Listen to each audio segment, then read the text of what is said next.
چې کلمه دې څنګه وویله اسلام ته را داخل شي 15 وخت منځ باندې فرض دی دي کې به کوتاه نه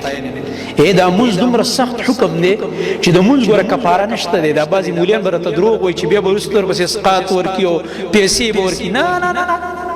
د روژې کفاره شته خو د منځونو کفارې د منځ کفاره صرف منځ دی بس منځ به کې نو هله به خلاصېږي چې منځ دې ورپسې نه کړی دغه منځ نه خلاصېږي والله که خلاص شي په قسم سره درته دروغ وایي دا مولیان چې کوم دا خبره کوي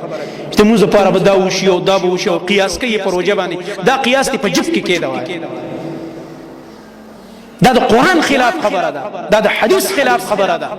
قرآن کې الله فرمایي چې اوبه نه وي تیمم به کې خو مونځ به نه پرېږدي تیمم به کې په دې خاوره باندې به تیمم کې مونځ معاف کېدل نشته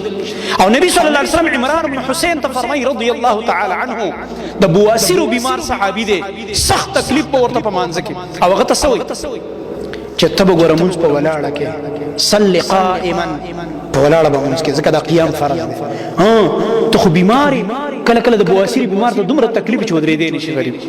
بیمار نبی ورته وایي فإن لم تستطع فقاعدا که وس دې نه کېده او تکلیف درته ډېر و د دې بواسیرو د لاسه نو بیا په ناسته مونځ کوه او که دومره تکلیف و چې کېناستې هم نه شوې نو بیا ورته څه وایي وإن لم يستطع فعلى جنب که په ناسته هم نشي کولی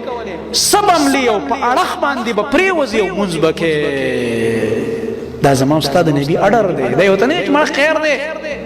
زبر درته دعا وکم چې الله به جنت ته بوزي ز پیغمبر دعا او د صحابي خیر دی تا ته مونځ معاف دی نبی کریم صلی الله علیه وسلم د مونځ معافي نه دی ویلي یو خو به دی بېهوشه به شي بېهوشه بس اخو عذر دی اخو عذر دی هوش کې راغی بس بیا به تپوس کې چې څومره مونځونه د نتیلي هغې ګرځوي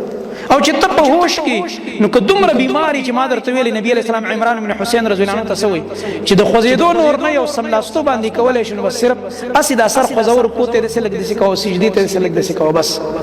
خو خپل مونځ دې کوه مونځ معافي نشته دی او چې اوبه نه وي تیمم ووهه خو مونځ معافي نشته دی